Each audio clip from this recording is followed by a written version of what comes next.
Star Wars undermines female characters through costume choices. I would say through poor costume choices. I mean, seriously, just look at this. Look at Rose Tico and that potato sack. That is not a character I want to look at on screen that I'm going to aspire to be.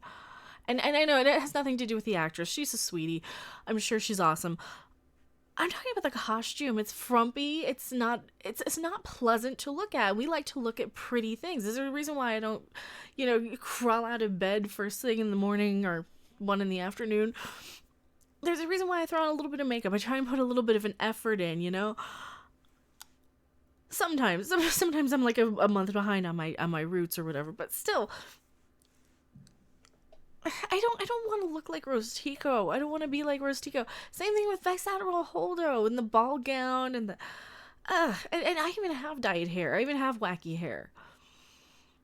It's just such an odd character for Star Wars. I mean, these characters are like parodies. And, had this article been talking about those characters, I would be full on board and in full agreement. But no, we're going to have to tear down the original trilogy yet again.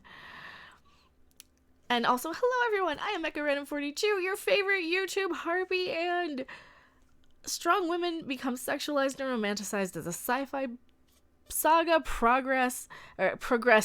Wow, I could read tonight. Samantha Page reports, that's actually a pretty decent model. That's pretty good. Ethan Van Sciver needs that for his Jabba the Hutt, because he's got like the really awesome one. This objectified much. Princess Leia in the guise of a slave is so iconic that the London Wax Museum, Madame Tussauds, chose the scene to portray the character, despite the fact in other parts of the Star Wars saga she's portrayed as strong and independent and powerful. All right. It's iconic. And guess what she did in this scene? Do you remember what she did in this scene? With those chains? No, you don't. She murdered him. She got her revenge. She actually is a strong female character. And I know what you're saying. I know what you're going to say before you write in the comments. But didn't Carrie Fisher also actually object to the bikini? And she even warned Daisy Ridley, don't let them put you in the bikini. It was either Daisy Ridley or Natalie Portman. I think it was Daisy Ridley, though. I don't have a problem with it as a woman, and I can have this opinion as a woman. It shows that you can be sexy and strong and dangerous and everything, like all the cool things that women want to be. At least we used to. Women used to want to be pretty. Women used to want to be strong and powerful. Now they just want to throw a temper tantrum and have everything handed to them on a platter. This used to be okay, and I'm tired of it not being okay. We can have sexy, attractive women. You don't have to tear down the previous ones just because our new characters like Rey and Vice Admiral Gender Studies and Rose Tico are not interesting to look at. They're not pretty and attractive and sexy. How many of you guys fell in love with Princess Leia? Fell in love with Carrie Fisher? That was your first crush. Who says that about Rose Tico or Daisy Ridley? We don't have characters that are our first crushes anymore. If these movies are indeed trying to appeal to a younger generation, who are they going to be in love with? They're going to be in love with shipping Finn and Poe. Yeah, Pin. Or Foe, whichever they would call them. Or Rey and Kylo. They're in love with shipping Rey and Kylo. I guess the little girls love him, but I'm talking about the guys. Who do the guys fall in love with in this movie? Who are the sex symbols for them? Or the women? What about the bisexual women who want to look at a woman in a gold bikini? What about us? Do we not get anything that we want? I'm just so offended at the lack of equality and representation that Disney Star Wars is giving me. We're not getting any attractive female characters, and that's a problem.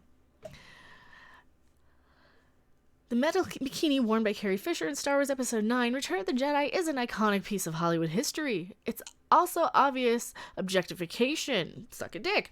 Fisher's character, Princess Leia Organa, is literally a slave in the scene. Didn't I tell you that she murders him at the end? Do they even say this? I gotta see this. Do they even say that? But that's just part of how the Star Wars series uses costumes to sideline the power of its female characters as they become romantic interests to the male characters. say a pair of researchers at Florida State University in Tallahassee, U.S. Their analysis is published in Journal and Fashion Textiles. Who cares what they have to say? Who cares what you have to say? Seriously. Objectification is obvious with costumes like Leia's gold bikini or Padme's black leather corset dress. Ooh, I want to see that. I don't remember Padme's black leather corset dress. It says co-author Mary C. Okay, of course, it's a woman. There's a level of sexualization with these costumes that is distinct and clear. Yeah, it's fine. How many of you guys fell in love with Natalie Portman in the prequels? Who's in love with Rey? No one. No one likes Rey. No one likes Rey. What was most surprising for us is just how prevalent objectification is in Star Wars, even in the most subtle ways, such as bringing color into a costume or hairstyles becoming less severe once romance starts being introduced. Really? Really, you're going to nitpick this? In their study, King and her colleague track the costumes of Fisher and Natalie Portman, who plays Queen, later Senator Padme Amidala in episodes 1, 2, and 3, versus their romantic relationships in the film, on an emphasis of political power. The film's emphasis on their political power. The researchers find that as the film focuses more on the relationships, the female characters' costumes become more revealing and more colorful. The shape of their bodies become more apparent, and their hairstyles become softer and more feminine. That's their personal choice. Oh my god. Oh my god.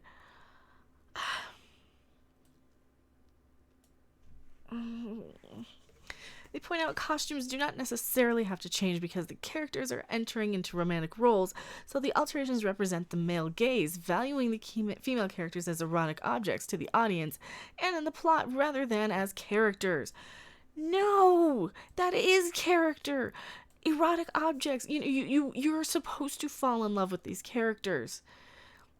There's Han Solo is a self-insert character, so you can fall in love with Leia and pretend to be Han. That's the point. Same thing with Padme. You're supposed to fall in love with. You're supposed to identify with Anakin, put yourself into his shoes, or women. We're supposed to put ourselves into their shoes and feel sexier and more attractive, as we're whisked away by the big bad Vader. You know. That's the point. That is why these new movies are shit. That is why there's no character development. That is why there's nobody interesting on screen in the Disney Star Wars movies, because they're going against the point of the original movies. They're nitpicking stupid shit. Just the stupidest. As long as media continues to portray women on film as romantically and sexually appealing when they reveal more skin and diminish their power levels, which doesn't happen, by the way, they actually become more powerful, especially Leia. I'm sorry, did you not see Return of the Jedi? She murdered him in that scene. They will continue to be objectified and viewed through the male gaze, they write. They also note, although the films are marketed towards boys and men, a large portion of both men and women in the U.S. have seen the film. Yeah, do you think? In film, women are frequently objectified for both their roles and their costumes. No, it's not objectification. It is self-insertion and fantasy. Women want the fantasy of being swept off our feet by the bad boy, the space bomb. Women want that, and we want to feel like we're prettier, and we want to feel strong and powerful. We want to identify with these people. This is why women liked Star Wars in the first place. Oh, you guys are fucking morons. These are scientists now. These are scientists now. These are scientists now.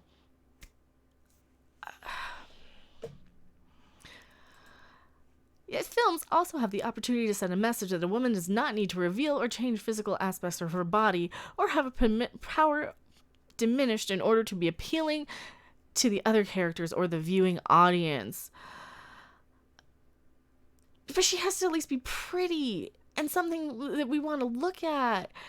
And I'm sorry, this is not the self-insert fantasy anyone wants. This is not anything anybody's falling in love with. Same thing with Rose Tico. As cute as she is, like here, she looks like a sweetie. No, No, no, no. You're totally missing the point of having sexy characters and pretty people on screen. I'm serious. This has to be part of why these movies are failing. It's because nobody wants to look at this frumpy potato sack on screen, and this is why there's the ironic cult of Tico lovers, because we don't want to just pick apart these characters. We feel sorry for them. This is not their fault. They're not. It's not their fault. They're written like crap. So while I go and have another aneurysm about every article I seem to read lately, what do you guys think? These stupid scientists nowadays are just completely missing the point. You know, we have evolved because we have the desire to reproduce. One of the things that you need to reproduce is you need to have, like, your first thing is like a physical, visual, am I attracted to this or that? Or whatever, and it's fine if you're attracted to guys, girls, whatever, who cares?